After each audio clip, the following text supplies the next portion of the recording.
नमो नमः छात्रः। अद्य वयं कारक पठिष्यामः। कारक विषय विस्तृत रूप में जाने हम आज हम कारक पढ़ने जा रहे हैं। इससे पहले हमने जो पॉइंट पढ़ा था वो था प्रत्यय। प्रत्ययों के बाद हम कारक पढ़ रहे हैं। आज कारकों की देखो, कारकों की विशेषता समझ लो। पहले कारक छात्रों, कारक हमारे कई व्याकरण में कई पॉइंटों को ये सोल्व करेगा, अर्थात इसके माध्यम से हम पॉइंटों को सोल्व कर पाएंगे। जैसे अनुवाद कार्य है, यदि कारक नहीं आता है तो किसी भी कंडीशन में बच्चा अनुवाद कार्य सही तरीके से नहीं कर पाएगा। इसके बाद नेक्स्ट पॉइंट होता है अशुद्धि संशोधन।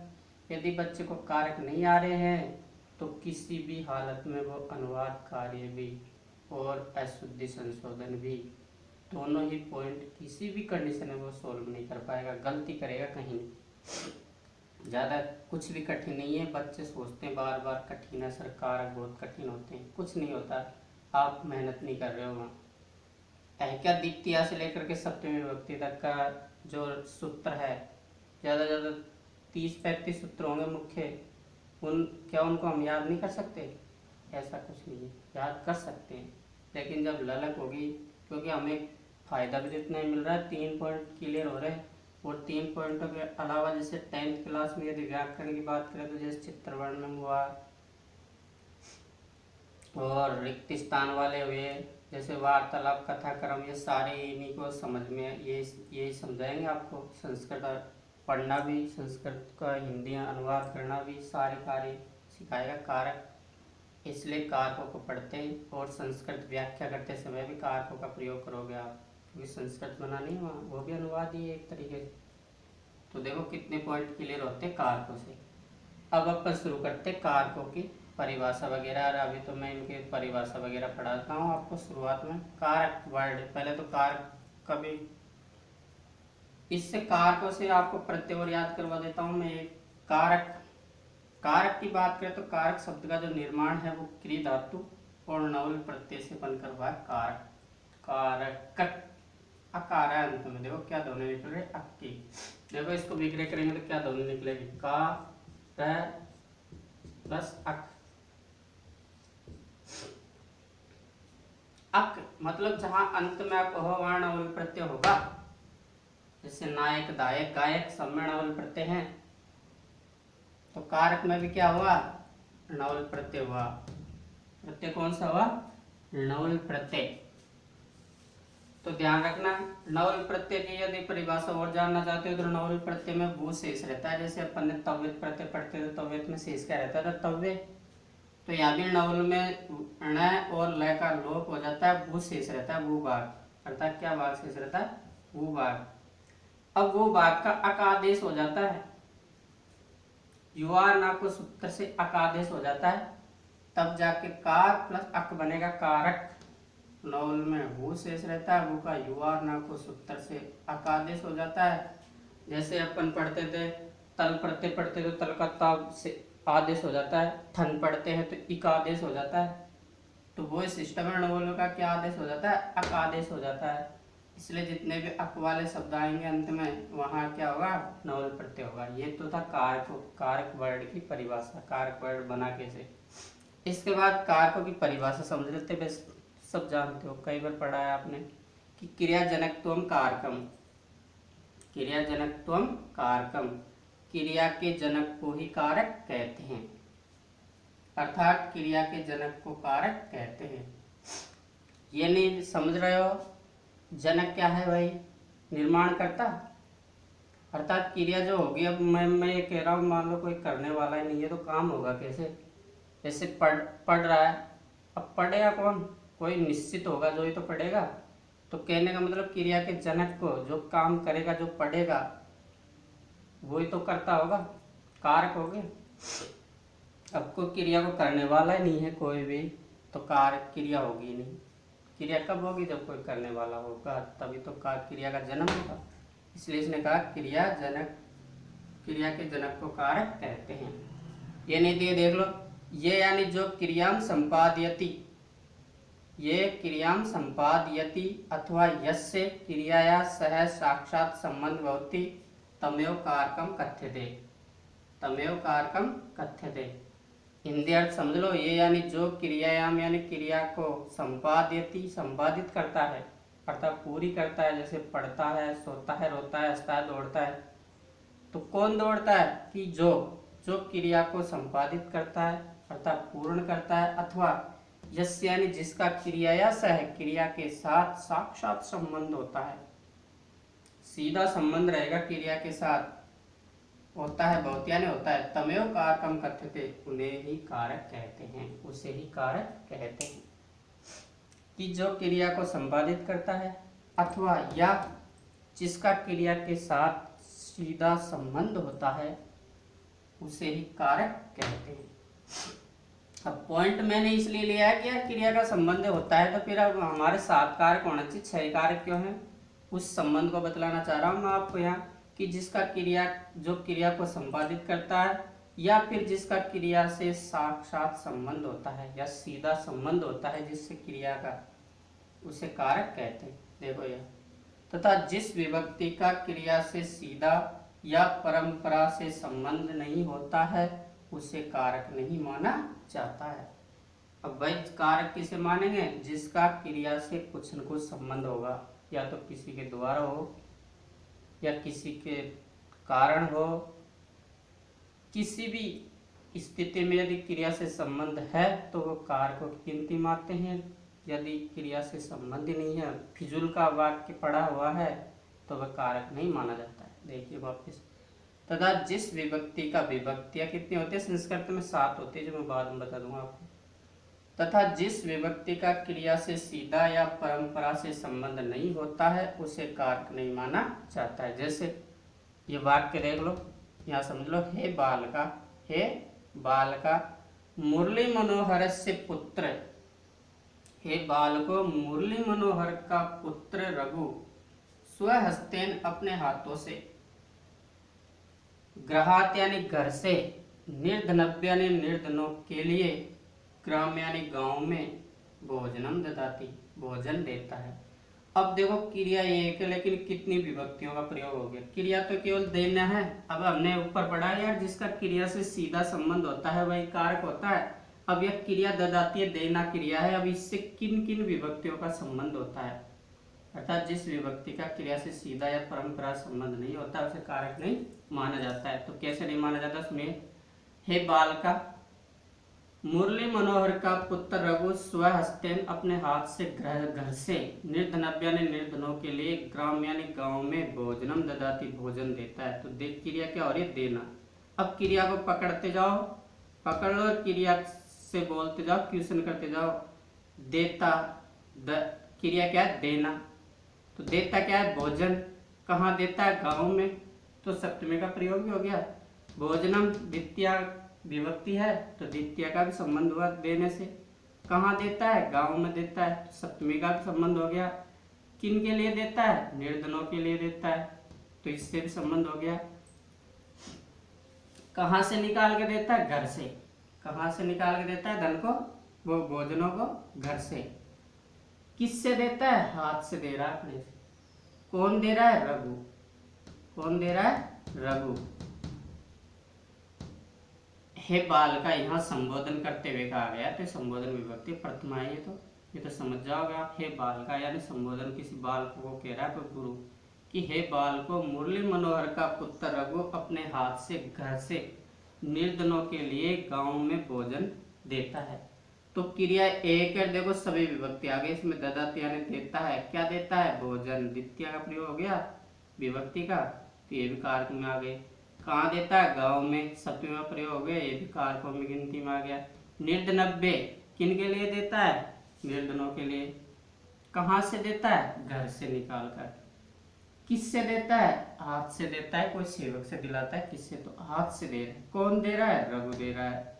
तो कर्ता कौन हो गया, रघु, प्रथमा विभक्ति हो गई। तो ये यहाँ इन सभी विभक्तियों का संबंध हो गया। केवल ये मुरली मनोहर से षष्ठी विभक्ति का संबंध क्रिया से नहीं है, क्योंकि देखो रहा है, रघु दे रहा है, ये थोड़ी दे रहा है मुरली मनोहर। ये तो केवल कर्ता से संबंध बतला रहा है। क्या बतला रहा है, कर्ता से अपना संबंध बतला रहा है कि मुरली मनोहर का पुत्र है रघु कोई। तो यह सीधा वाक्य कैसे बन जाता, देखो, हे बालका रघु अपने हाथ से, तो मुरली मनोहर को जरूरत नहीं थी, ये तो अपनी संबंध बतला रहा है केवल। किससे? पुत्र से, पिता और पुत्र। देने वाला तो रघु है और सारी क्रिया इसके अकॉर्डिंग हो गई, फिर सारे कारक रघु के अकॉर्डिंग। फिर रघु किससे दे रहा है? हाथ से दे रहा है। कहाँ दे रहा है? गांव में दे रहा है। किसके लिए दे रहा है? निर्धनों के लिए। कहाँ जाके दिया? गांव में। क्या दे रहा है? भोजन। तो सारा के खेल किसके अकॉर्डिंग हो गया? इस रघु और क्रिया के अकॉर्डिंग, देने के अकॉर्डिंग। ये मुरली मनोहर यहाँ साइलेंट है, इससे कोई मतलब नहीं है, केवल संबंध बतला रहा है रघु से, क्रिया तक ये पहुंच नहीं रहा है। और ये बाल का ये संबोधित करते हुए दे रहा है, किस बता रहा है? गुरु को, या कोई व्यक्ति बता रहा हो। तो देखो इसलिए क्या हो रहा है, यहाँ षष्ठी विभक्ति को छोड़कर सभी विभक्तियों का क्रिया से सीधा या परंपरा से संबंध प्रकट हो रहा है। अतः यानी इसलिए षष्ठी विभक्ति को कारक नहीं माना जाता है। इसका प्रयोग कर्ता से संबंध आदि बतलाने हेतु किया जाता है। इसका प्रयोग तो ओनली कहाँ किया जाता है? कर्ता से संबंध बतलाने के लिए किया जाता है। तो डेट्स ऑल आप समझ गए होंगे कौन सी विभक्ति का प्रयोग कारक के रूप में नहीं माना गया है? षष्ठी विभक्ति का। नोट कर लो इसको, यही षष्ठी विभक्ति क्या नहीं मानी जाती है? कारक नहीं मानी जाती है।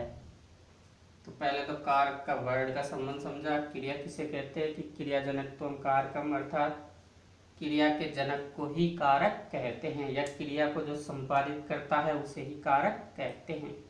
अब ये देखो, इन सभी कारकों के द्वारा ये क्रिया संपादित हुई है, ददाति तेना, इसलिए सब कारक है। केवल ये मुरली मनोहर से शब्द में जो षष्ठी विभक्ति है इसको छोड़, क्योंकि ये तो केवल क्या कार्य करती है? षष्ठी विभक्ति कर्ता का संबंध बतलाती है कि कर्ता किसका। समझ गए? यह है क्रिया। अब पढ़ते हैं कारक के भेद। क्या पढ़ते हैं? कारकों के भेद।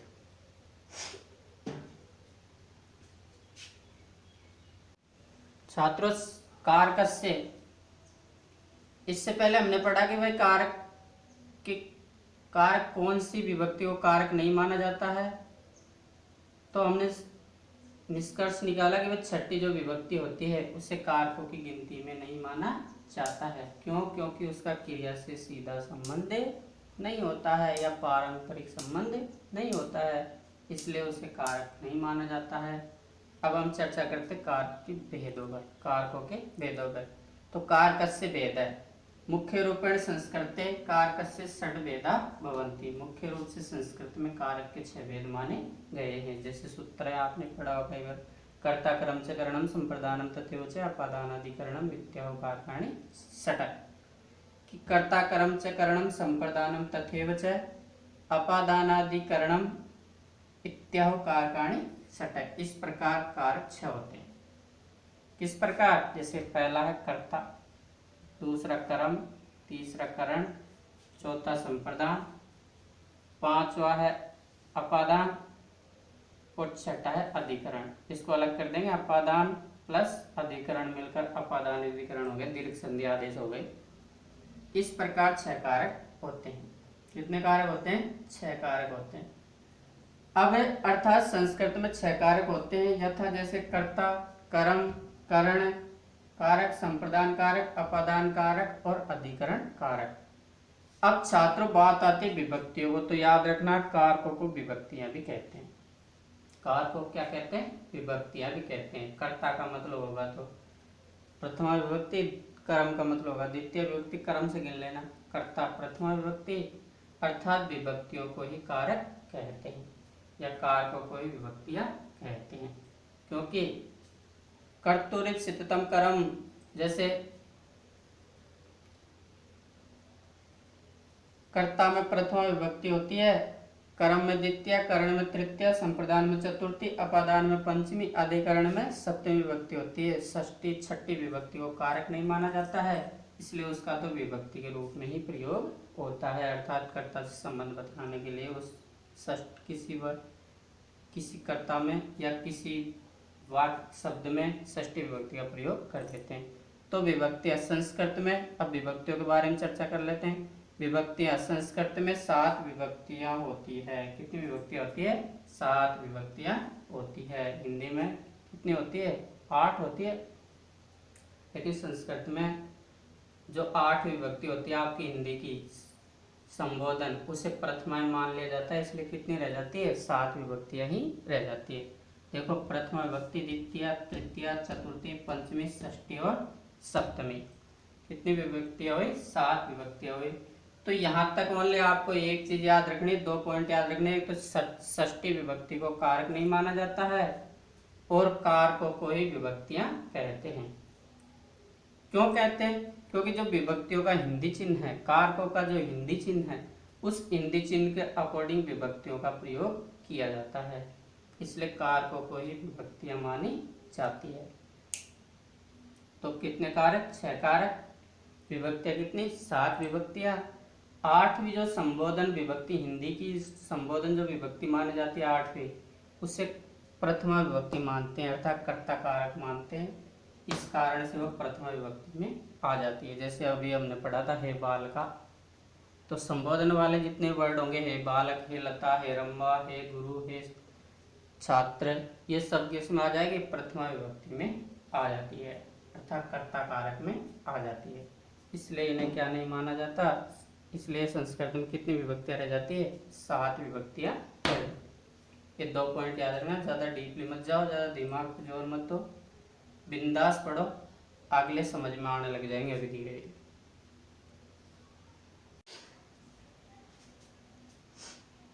छात्रों आगे पढ़ते हैं, कारकों के हिंदी चिन्ह। अब हमने ये जाना कि भाई कारकों में 6 कारक होते हैं और 7 विभक्तियां होती है। अब छात्रों, कोई भी वाक्य बनाने से पहले या किसी का भी हिंदी अर्थ करने से पहले आपको हिंदी चिन्ह आना जरूरी है कि किस विभक्ति में या किस कारक में कौन सी विभक्ति लगेगी और उसका हिंदी चिन्ह क्या होगा। जैसे हमने कर्म से कहा, ये कारक है, कर्ता, कर्म, करण, संप्रदान, अपादान, अधिकरण और कर्ता कारक। कर्ता कारक 2 बार क्यों लिया गया है? क्योंकि जो प्रथमा विभक्ति है, संबोधन के जो रूप लिखते हैं अपन, किसी शब्द रूप लिखते हैं, जो अधिकरण जो आएगा उसमें होती है तो प्रथमा विभक्ति है। ये है इनके हिंदी चिन्ह, ने, को, से, द्वारा, के लिए, से, अलग या पृथक, काके, की, रेरी, में, पर, हे, अरे, हो, भो आदि। ये विभक्तियां हैं, क्योंकि जो भी शब्द रूप लिखेंगे उसके अकॉर्डिंग ही तो अपन विभक्ति का प्रयोग करेंगे कारक में। जैसे मैंने कह दिया संप्रदान कारक है भाई, अर्थात संप्रदान का अर्थ निकल रहा है के लिए। जैसे वह बालक के लिए पुस्तक लाता है, तो के लिए का अर्थ आ रहा है, तो हमें चतुर्थी विभक्ति का प्रयोग करना है। जैसे राम शब्द में लगी रही है विभक्ति चतुर्थी, उसी प्रकार और कोई शब्द आ जाए तो उसमें वो चतुर्थी विभक्ति लगानी है। तो मैंने यह शब्द रूप भी साथ के साथ ले लिया। जैसे मैं कहूँ बालक ने पुस्तक पढ़ी, तो ने आ रहा है कर्ता है, डेट्स ऑल। किसने पढ़ी? बालक ने। तो बालक में वैसे राम शब्द की तरह विसर्ग लगा के लिखते हैं। रम्मा ने पढ़ी, तो रम्मा में विसर्ग नहीं आता, तो रम्मा का प्रथमा एक वचन लिख देना। जैसे मैं कहूँ सभी छात्रों ने पुस्तक पढ़ी, कि सर्वे छात्रा पुस्तकम पठन्ति। पठन्ति बहुवचन है, तो आप बहुवचन ले आना, एक वचन, द्विवचन, बहुवचन। तो एक जना है तो एक वचन प्रथमा का, 2 जने है तो 2 वचन, बहुवचन है तो बहुवचन। तो ये वचन और इनका हिंदी चिन्ह और विभक्ति एक साथ ही पढ़ लेते हैं। कारकों के हिंदी चिन्ह। कारकों में जैसे कारक होता है, कर्ता का हिंदी चिन्ह होता है ने, कर्म का होता है को, करण का होता है से, द्वारा, संप्रदान का होता है के लिए, अपादान का हिंदी चिन्ह होगा से या अलग। और यदि कोई संबंध बतलाना है कर्ता से तो षष्ठी विभक्ति लगाते हैं। किस अर्थ में? काके, की, रारेरी, जहाँ अर्थ निकालना हो। जैसे वह रघु का पुत्र है, वह शिव का पुत्र है, तो वहाँ षष्ठी विभक्ति लगा देना। किसका पुत्र होगा उसमें, जैसे शिव का पुत्र है तो शिव में षष्ठी लगा दो, शिवस्य पुत्र आसित, अस्ति वर्तमान है तो भूतकाल है तो आसित कर दो। अधिकरण में पर का अर्थ होता है अधिकरण का आधार, अधिकरणम सूत्र पे होता है आधार अधिकरणम। में पर अर्थ जैसे वृक्ष पर पक्षी है या राजा सिंहासन पर बैठता है तो नर्प सिंहासने अधिष्ठति। कर्ता कारक है अरे आदि का अर्थ प्रकट करना हो तो प्रथमा विभक्ति का प्रयोग ले आना। और ये ऐसे विस्मयादिबोधक चिन्ह लगा देना, संबंध बोधक चिन्ह कहलाते हैं। विभक्तियां देखो, प्रथमा, द्वितीय, तृतीय, चतुर्थी, पंचमी, षष्ठी, सप्तमी और फिर प्रथमा। संबोधन को क्या कहते हैं, यहाँ प्रथमा मान लिया जाता है। तो पढ़ लो, राम रामो रामा प्रथमा, रामम रामो रामा द्वितीय, रामायण रामव्याम रामे तृतीय, रामाय रामव्याम रामे चतुर्थी, रामात रामव्याम रामे पंचमी, रामस्य रामयो रामणाम षष्ठी, रामे रामयो रामे सप्तमी, हे रामो हे राम संबोधन। यहाँ भी मैंने इनके हिंदी चिन्ह लिए। जैसे हमें को का प्रकट करना है, जैसे वह राम,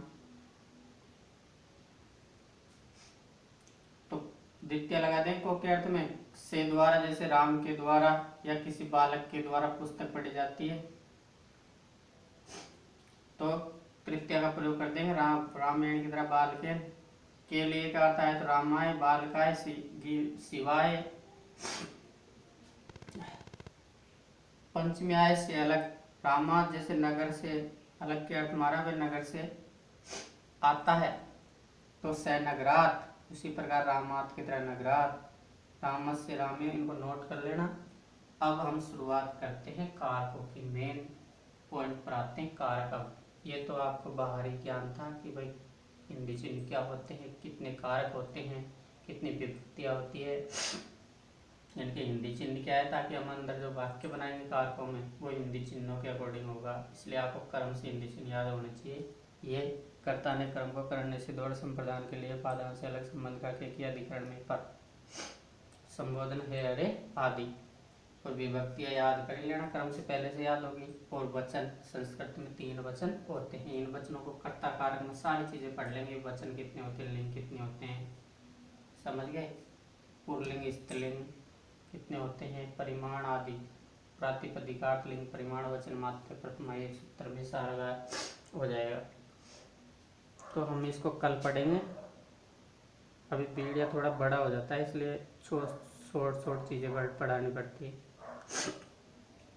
वैसे भी लिख सकता हूँ मैं सीधे मिटा के, लेकिन वीडियो ज़्यादा बन जाता है, इसलिए रोकना पड़ता है वीडियो को, फिर लिख करके फिर बनाना पड़ता है।